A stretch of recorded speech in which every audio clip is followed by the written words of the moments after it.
Well, we're back with Tech Talk once again, of course, thanks to AML, AMLcares.com, who are our providers for all of our little gadgets that Adam gets to play with. By the way, this is Adam Oldfield. He's from FPM3.com. Check him out there. He'll come out and greet you. And he's got a new little mingle that comes out after hours, too, in his pajamas. No, I'm just kidding. It's close. That Pretty close. Cool. Thanks for the tip. I appreciate that. Adam. Yes. The mobile world is going crazy. And, of course, next month we're going to have one of the biggest mobile announcements that there's going to be. But tell me, what do you got here that you've been playing with from AMLcares.com? I was going to say, you know, our friends at AML actually hot off the press, right out. I always usually get them right from the word go.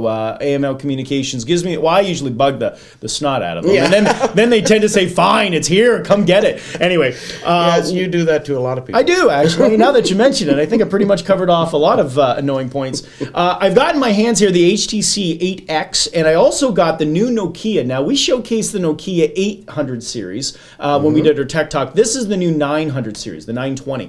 And so what's unique about them is that they both got a very, curved back. The Nokia's got a little bigger screen, and there's a little curve here on either side. Very nice, very, very similar. The HTC's very comfortable in the hand. Actually, the HTC is about the size of the new Blackberry. Yes. But the HTC Windows Phone here it runs off the 8 series, which is really cool. I like that. And again, I'm going to speak particularly on business, whether it applies to like home. Oh, for sure. But on a personal level, what is neat, which I will share, is it's got this connection to Xbox. So games, linking, all that stuff. If I don't play Xbox, but I did see all the features on there, and they're still growing and developing them.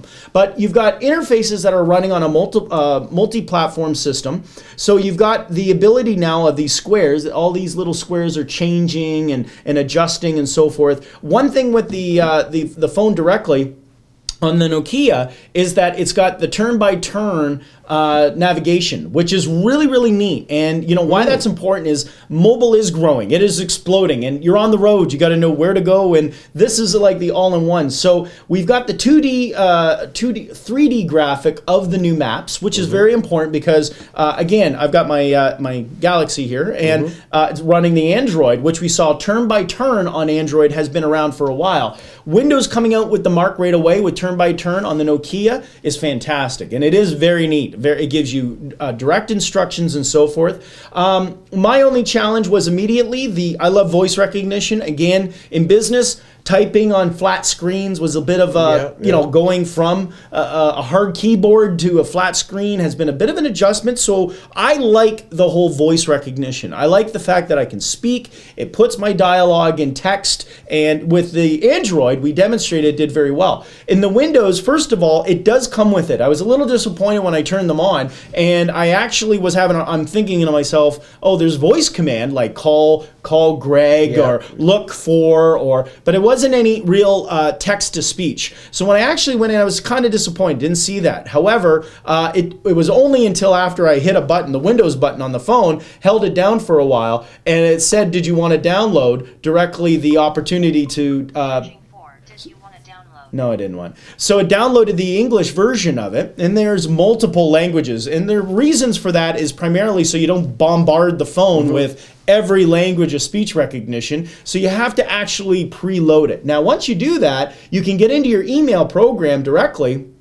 And in this case, and I'll get into the challenge I had with this, particularly with the phone, is I go to the email's really neat too, by the way. I like the compression. When you're speaking to the same person about a project, that tree is very well managed. Blackberry did it well. They did it great with this one. So you get a white interface on the screen. You can't quite see it on our screen here, but you're only limited. There's a little microphone now in the lower right-hand corner, and you're allowed up to certain sentences. So there's only so much it actually can record, but it also will not recognize words like comma, period. It actually types the word. Types the word, yeah. Yeah, so, you're only allowed up to about 3 sentences before it stops on its own. It only has a very limited capacity of memory. However, I believe it's because it's loaded directly into the system itself.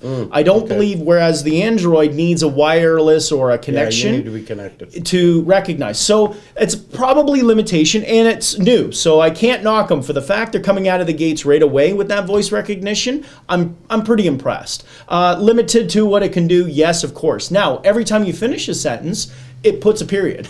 So it actually will record each time and put a period behind it. So it's just you have to go, hi, Greg, I wanted to tell, not that, that's not a proper sentence, but you get the idea of where the period would go. So the email and the voice recognition are very key. Now, one thing when you're choosing your mobile device in business is you got to really think about where all your life is being stored.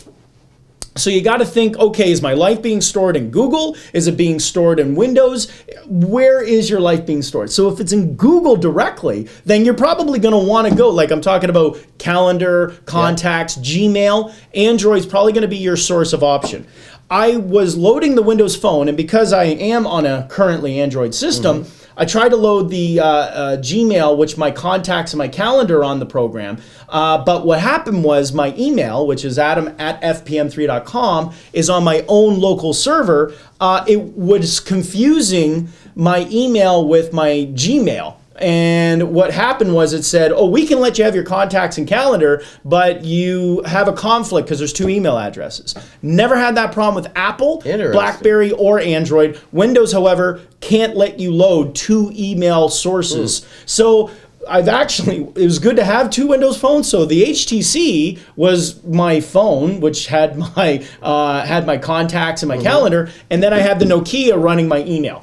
Now, because it was the same operating system, it was very similar, but in this case, I had the luxury of carrying, 3 phones around. So the 3 phones were basically keeping me in contact. So that's a little bit of a challenge. Now, what is neat if you are on Hotmail or you use Microsoft Office or all the other items, it will work seamlessly across the board. So Office was really neat, 360, the Sky, where you can use your cloud to upload your elements and so forth on it. So again, Nokia's got a bigger screen. HTC's a little slimmer. I found the HTC a little cumbersome, whereas the Nokia, really easy buttons. You got a button on the side here. There's actually, all of them are on the right-hand side. So you've got a button over here where you can actually change it to be the camera. The power button's in the middle, and your volume up and down is on the right. On the HTC, you've got a volume up and down, and then at the top is this power button, but it's really kind of cumbersome. It's almost like where the Apple is, but it's kind of buried a bit, and it works, but it's kind of hidden and tough to kind of get to. So versus I like something I can feel, you know? This one took me a little while to get used to, but the sound system on this, it comes with the speakers, and it's got amazing sound on the HTC. So I was very, very impressed with that. So I get great direction on Nokia, and I get fantastic sound on the HTCs, depending on what your flavor is. And thank goodness that you had the both of them, because I think you found out very clearly that the Samsung Galaxy is not really comfortable in water. No, and to share a quick story with everybody, just to tell you, if we're going to talk about, speaking now off of another point, I got the Windows phones. It's kind of interesting. I got the Windows phones, and they've got the pins. You got to use a pin to pop out the SIM chip. So anyway, I had a paper clip in my bathroom, so I decided, out of all my 10-year-old glory, I run to the bathroom with the phones. Now, my Samsung is usually protected with an Otter protector. It's like a big plastic case, and it can sustain a drop of 5 feet. It can sustain water, dropped in water. It's got a waterproof seal to it. I take it off to get the SIM chip out on my phone. I put it down on the edge of the counter as I'm in the middle of popping out the chips. I turn my elbow to basically get the chip back. In the toilet it goes. So I move like God into the water. I take it out, and it's dripping. Now, I didn't pay attention if the toilet was used or not. I didn't really care. But at the end, it was dripping, and it was almost like, keep it over there then. Yeah, exactly. It didn't smell or anything. I wiped it with Lysol. Anyway, I grabbed myself. It was like a surgery. It was like, stat, we got problems. So I get the can of air. I got the hair dryer. I take out all the materials. I start dabbing it with the cloth. I spray inside the headphones and the jack. All the water comes out. I put the hair dryer on it. Let it sit for 10 minutes. I plug it in, and we wait for the moment. I see the Samsung logo come on. We're okay. All of a sudden, it goes pixely, goes to green, boom, it goes black. So nothing, zero, not even as, oh my God, I'm gonna die. Oh, how could I do such a thing? It was almost like the Windows phones ganged up and threw it in the toilet. Get out of here. We don't need you, Android. So I end up basically the next day, I plug in this is interesting, plug in the battery, get it back in again, and I let it dry overnight. And, you know, it was dry pretty much when I left it. However, all of a sudden, it turns back on. I got the Hercules screen, that green monochrome. And then all of a sudden, it ends up sort of growing back. And I'm like getting faith going, this is great. All of a sudden, I see on the screen, it's like I can see the time. I can see, yes, but nothing's moving. The touch was gone. So I could turn it on, I could see it, but I couldn't do anything with it. So I rebooted and it actually turned back on again. Everything seemed to be working fine. I'm screaming in excitement. I'm all pumped up. By the way, I'm using the Windows phones in the meantime, so I'm kind of like, you're not going to believe this. I'm texting and calling because I can't have the account on the same phone. I'm like, you know. So I end up basically, I call AML.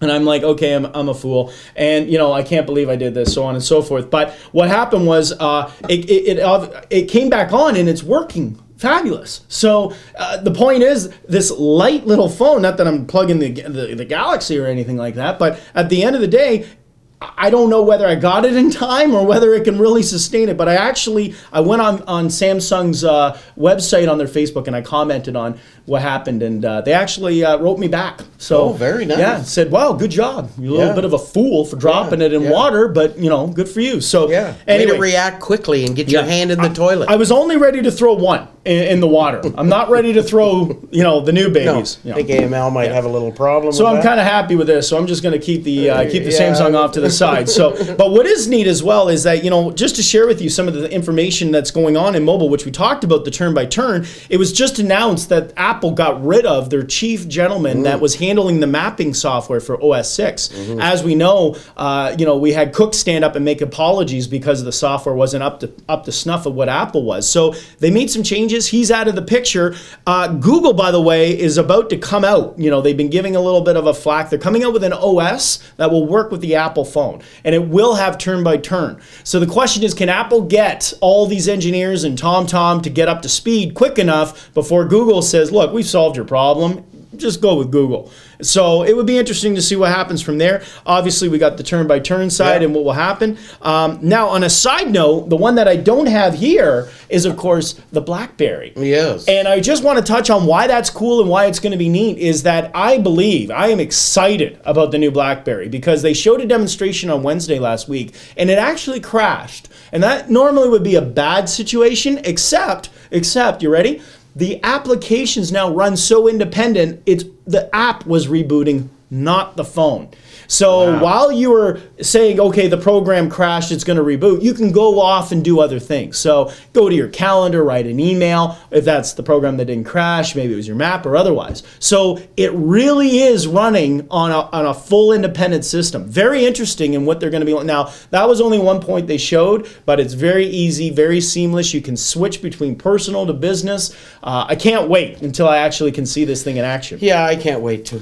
So on January. So stand by and we'll see what happens. Social media trail quickly. Amazon Places came to the mark. They are competing against Facebook and Pinterest. So Amazon is now offering a very more robust social media shopping experience now online.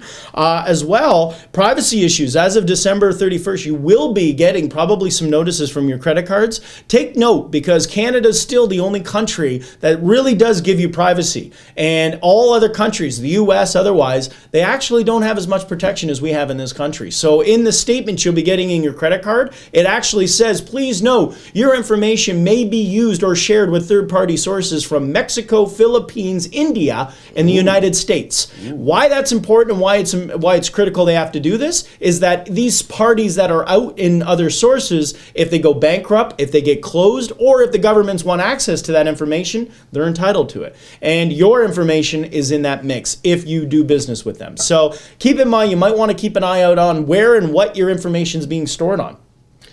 Well, ladies and gentlemen, that's another segment of Tech Talk from AML, AMLcares.com. That's Adam Oldfield from FPM3.com. And that's the background that Adam blew off with all of his hot air about mobile phones. And I get so excited. We're going to be back next time with some more Tech Talk. Adam, what's up next? We're going to be showing off a new phone from LG with the Android. Ooh. Yes. And we're going to be showing off as well the tablet. And Microsoft with their billions of dollars. I got a lot more coming from this bad girl. So we're all about mobile. We're all about technology. We're all about Tech Talk from AML Cares, amlcares.com. See you, Adam. See you later, Greg.